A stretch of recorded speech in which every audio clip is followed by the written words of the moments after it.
tutorial kali ini saya ingin menyampaikan dan menjelaskan bagaimana cara pengaturan pada Open Broadcaster Software atau yang umum dikenal dengan OBS Studio.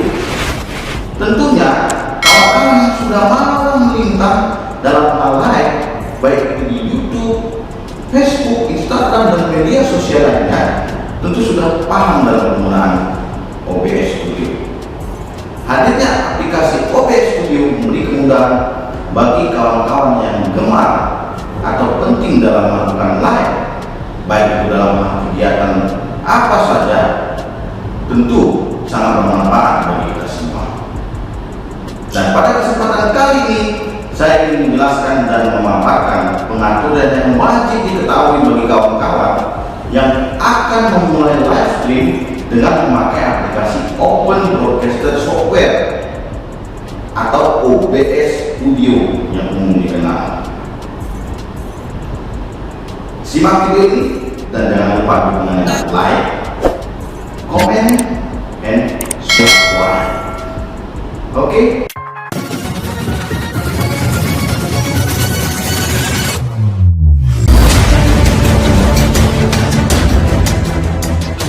Dalam hitungan ketiga Anda harus subscribe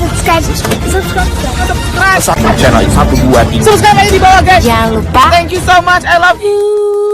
Setelah kawan-kawan berhasil menginstal aplikasi Open Broadcaster Software atau yang dikenal dengan OBS Studio, langsung saja klik pada logo atau icon OBS tadi, lalu akan terbuka tampilan seperti ini.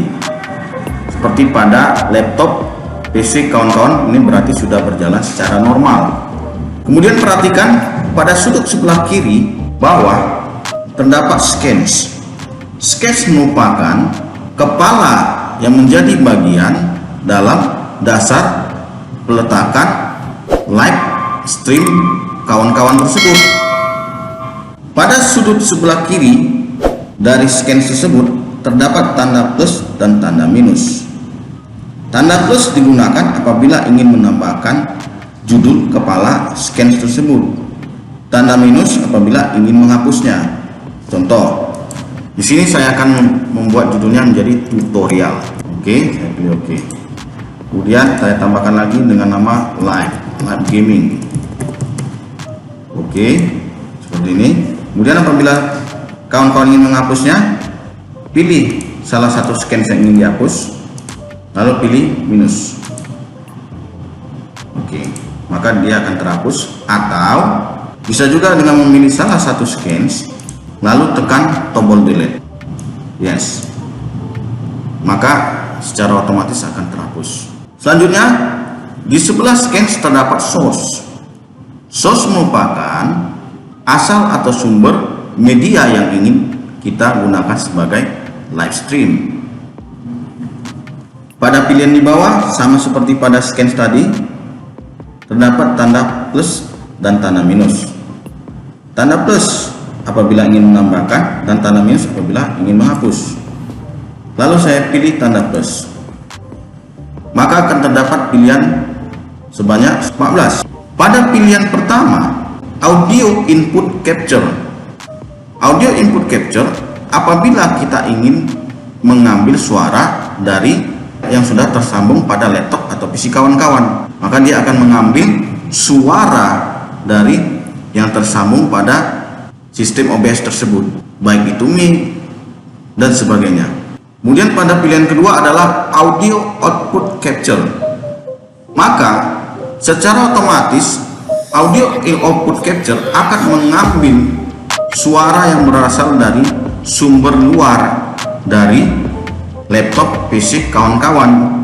Kemudian untuk pilihan ketiga adalah browser. Pilihan browser apabila kawan-kawan ingin mengambil sumber yang akan ingin dijadikan live stream berasal dari internet, browser, atau baik itu Chrome, apapun ataupun Mozilla dan sebagainya.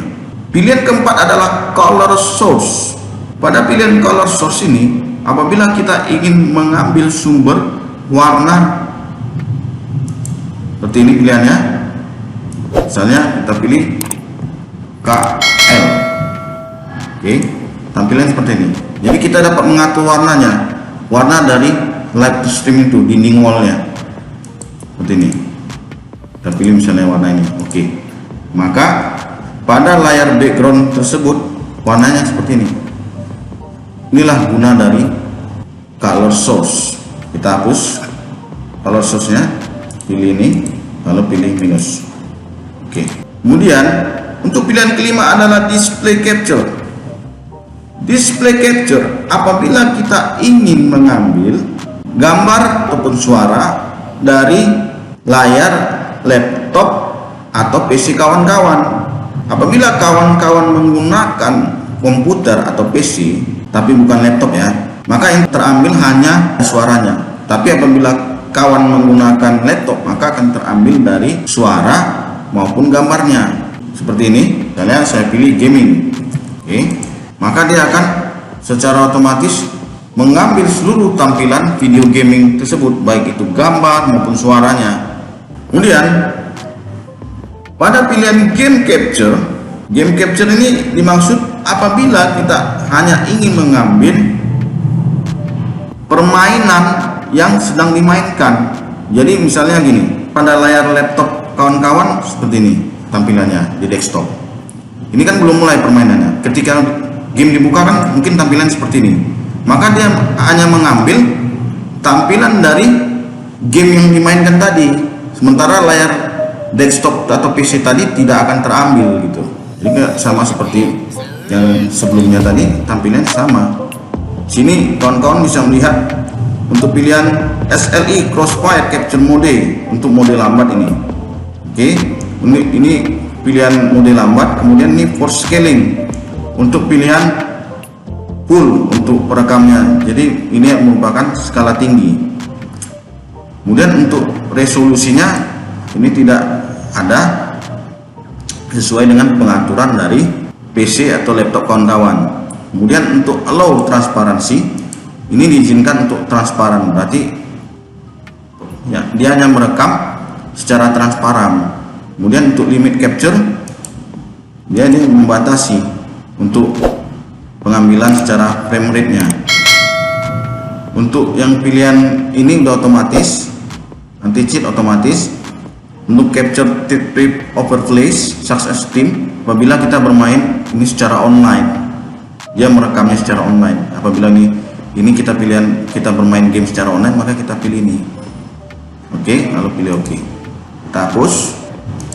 Oke. Pada pilihan yang ke-7 adalah image. Di sini pada pilihan image bisa kita lihat, kita bisa memilih gambar yang mana ingin ditampilkan. Bisa kita pilih seperti ini. Nah, saya pilih dari sini, kemudian saya pilih ini, terus saya pilih ini. Nah, maka kita bisa lihat pada layar dari live kita tersebut backgroundnya berisi gambar ini. Cukup jelas. Oke. Kemudian kita delete lagi. Yes. Pada pilihan ke-8 adalah image slideshow. Image slideshow apabila kita ingin menampilkan gambar yang secara bergilir akan tampil atau terlihat. Lalu kita buat saja judulnya oke aja. Oke. Di sini pada pilihan pertama adalah visibility behavior. Maka akan terdapat 3 pilihan.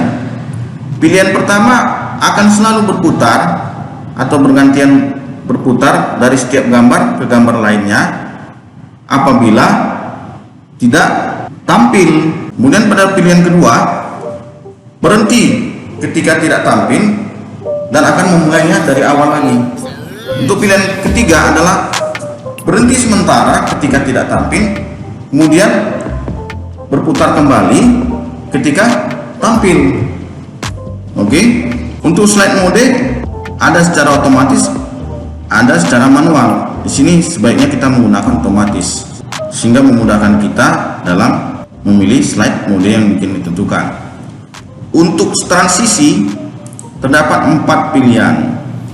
Transisi merupakan peralihan antara gambar yang satu dengan gambar yang lainnya. Di sini ada 4 pilihan. Pertama cut, maka secara bergantian potong memotong akan tampil. Kemudian ini ada perluasan, dan ini berbentuk seperti secara horizontal. Kemudian yang terakhir adalah secara slide. Kita lihat perbedaannya nanti di sini. Oke. Pada pilihan yang keempat adalah time between slide. Berarti di sini adalah tampilan antara gambar yang satu dengan gambar yang lain. Berarti peralihan antara satu gambar dengan lainnya 8000 milisecond atau setara dengan 8 detik. Kemudian untuk pilihan yang transisinya, kalau pilihan yang di atas ini adalah time between slide, berarti tampilan gambar satu itu 8 detik. Kemudian ini adalah peralihan antara gambar satu dengan gambar yang lain adalah 700 milisecond atau 0,7 detik. Oke. Loop ini akan memutar kembali dari awal apabila saat kita sedang live. Kemudian hide when slideshow is done, akan disembunyikan ketika slideshow sudah selesai. Kemudian apa pilihan yang ketiga adalah randomize playback, maka secara random atau secara acak akan diputar kembali. Kemudian untuk bonding size aspect ratio ini secara otomatis sesuai dengan ketentuan dari ukuran gambar. Di sini juga kita bisa memilih dengan perbandingan 16:9, 16:10, atau pilihan sesuai dengan layar laptop atau PC kita. Kemudian untuk pilihan image-nya seperti ini, saya akan memilih gambarnya yang ingin menjadikan slideshow. Saya pilih plus, pilih add files, kemudian saya akan memilih ini misalnya. Oke. Jadi setelah kita memilih gambarnya, pilih oke. Di sini bisa kita lihat pada tampilan 8 detik dia akan berputar. Nah, berganti gambarnya. Oke. 8 detik berganti. Pada pilihan yang ke-9 adalah media source. Kita bisa membuat judulnya terlebih dahulu. Misalnya hantu. Oke. Lalu pilih oke. Lalu pilih media, sumber film video yang sudah kita buat, yang ingin kita jadikan live stream. Jadi dalam media source ini adalah apabila kita ingin mengambil suatu film atau video yang sudah kita buat untuk tampilkan secara live. Jadi apabila kita pilih seperti ini, saya pilih ini, oke, dan saya pilih oke, nah, akan tampilan seperti ini.